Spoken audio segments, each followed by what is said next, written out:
Perdonar es decidir dejar atrás todo aquello que nos hace daño. Hoy estará con nosotros la doctora María Rojas Estapé con un nuevo video.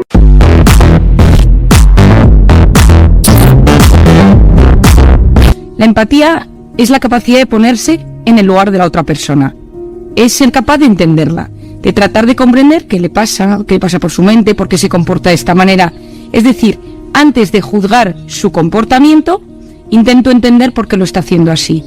¿Qué pasa? Que si uno no emplea la empatía en la vida, lo que utiliza suele ser un pensamiento mucho más agresivo, mucho más duro. Y eso es lo que está pasando en la sociedad hoy en día.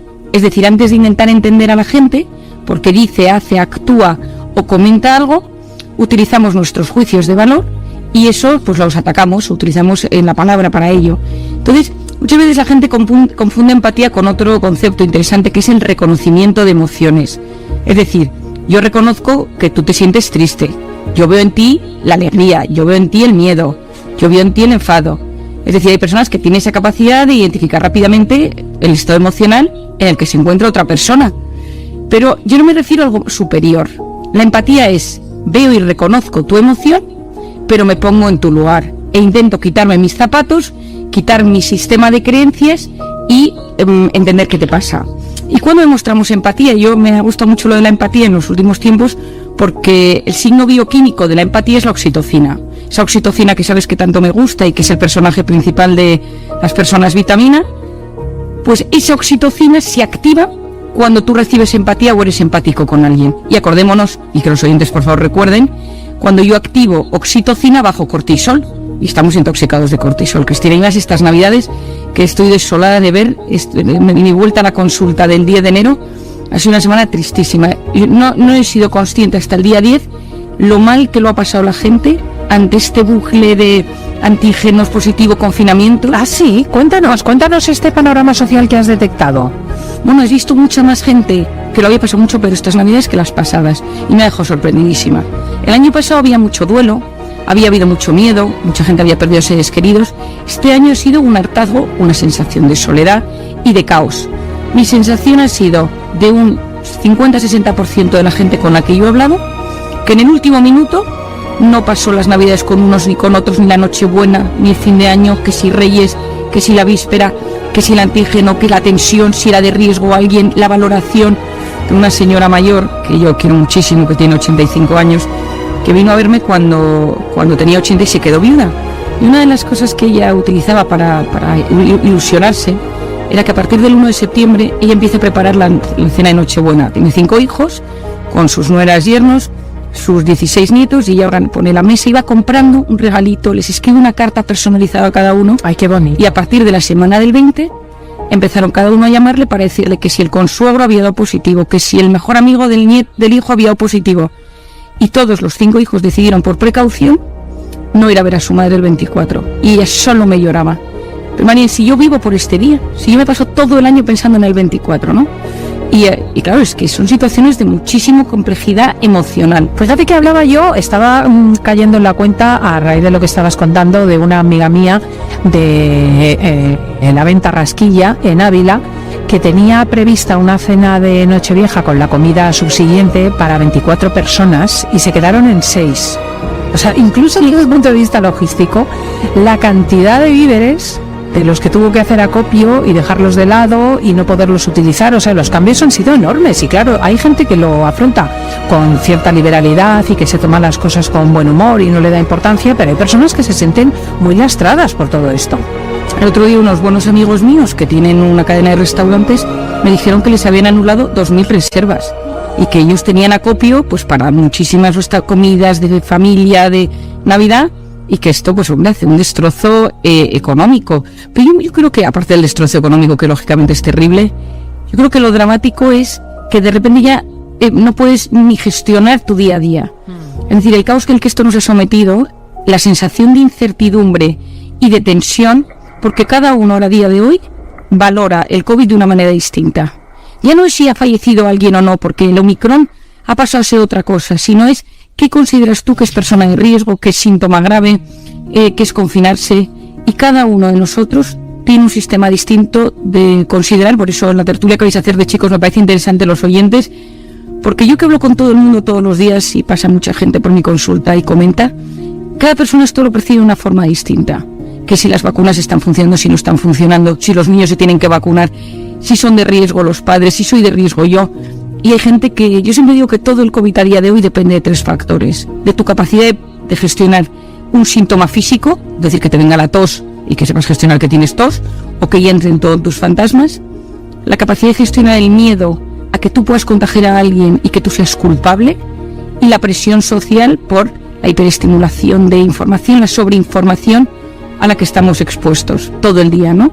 Que llega un punto que te abruma el cerebro. No tenemos capacidad de gestionar tanta información, cognitivamente. Nos hemos ido a comentar esto desde la empatía, que es el asunto que hoy nos traías al espacio de psiquiatría.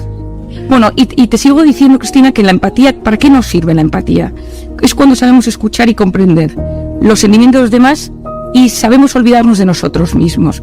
Es decir, cuando estamos con alguien que tiene un problema y le damos un poco de sentido del humor. Y no te juzgo y te comprendo. O sea, esto para mí es clave. Tú notas que la persona que tienes delante no te está juzgando. Cuando la persona que tienes delante sabe encontrar esas palabras para tu consuelo, para que no te encuentres así de triste. Cuando usas esa delicadeza, ese mimo, porque a veces dices, qué pesada eres, o ya me lo has dicho 3 veces. Eso es lo contrario a la empatía, claro. Cuando no muestras un gesto de hartazgo o de aburrimiento ante la persona que tienes delante. Cuando tienes un niño y sabes adaptarte al lenguaje de niño y a la postura de niño, o incluso cuando tienes una persona más mayor y sabes mirar con unos ojos más empáticos. ¿Y qué es lo que hace que unas personas tengan esta capacidad y otras no? ¿Es una genética? No, bueno, hay, tú sabes, Cristina, que parte de lo que sucede, por ejemplo, en algunas patologías o en algunos rasgos de personalidad, como puede ser el narcisismo, o si me voy al otro extremo, por ejemplo, el Asperger o algunos trastornos del desarrollo, se ha visto que hay una falta de oxitocina, o sea, se ha medido la oxitocina. Se ha visto que hay un fallo en los circuitos oxitocínicos que hace que las personas tengan menos empatía. Pero puede haber muchas razones. Puede ser que hay gente desconfiada, gente herida por la vida, gente que no tiene valores humanos, gente que le falta inteligencia emocional, gente muy pagada de sí mismo. Esta semana he tenido una paciente en mi consulta que pocas veces me ha pasado esto, que en un momento dado me levanté y le dije, o me escuchas o no te puedes estar en mi consulta, porque solo me decía que la empatía era de débiles. Y me lo repetía y me lo repetía y me lo repetía, ¿no? Es decir, a veces la gente que llega muy lejos en la vida y que tiene puestos de liderazgo, esa competitividad atroz, te impide ser empático. Por eso yo promuevo mucho que en las empresas haya empatía, que los líderes sean personas con empatía. Si solo miras los números y quieres llegar a tanto a fin de año o a fin de mes, te olvidas de las personas. Y cuando te olvidas de las personas, esas personas sufren y sienten un gran vacío. ¿Cuál es uno de los grandes dramas de la empatía, en mi opinión, del siglo XXI? Las redes sociales. ¿Por qué?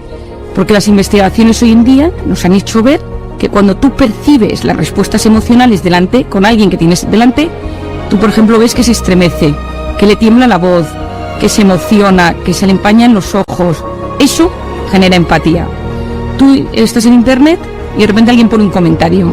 Como tú no ves los gestos faciales, pues automáticamente no hay empatía, no hay filtros. Es decir, esa empatía, esa oxitocina no se activa. Y entonces, ¿qué pasa? Que no hay una reacción buena. Y el cerebro carece de la información necesaria para poder frenar la crueldad y no ser antisocial. Y ahí empiezan esas pugnas, esas guerras encarnizadas en internet, en Twitter, que yo muchas veces pienso, me encantaría que viéramos las caras, o sea, les viéramos.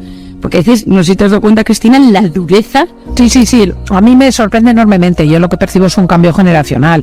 Porque para mí es inevitable pensar al otro lado de una persona. Pero hay toda una generación que está acostumbrada a este debate, esta esgrima verbal con una crudeza extraordinaria y no le da ninguna importancia, vamos. No le da ninguna importancia. Es que quizá en las redes sociales te han dicho, da igual lo que digas, porque no hay nadie, y de hecho las máscaras no nos han ayudado, Cristina, porque si yo estoy las máscaras no ayudan, no, a la empatía. No, de falso, pareces como películas de ciencia ficción donde piensas que la gente no tiene sentimientos. ¿Y cómo notas que alguien no tiene empatía?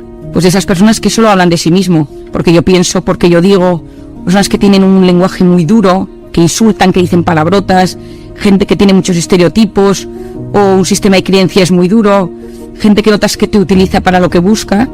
Y el paso superior a la empatía es la compasión, lo que llamaba Paul Ekman la empatía compasiva, que ya esto es palabras mayores, es me pongo en tu lugar Es decir, te reconozco tu emoción, reconozco que estás triste, lo estás pasando mal, entiendo por qué lo estás pasando mal, y la empatía compasiva es, y encima intento hacer algo al respecto. Esto ya es la compasión, que es una sociedad compasiva, es una sociedad que utiliza el corazón para tratar a las personas, y eso siempre genera alivio en la persona que tienes delante.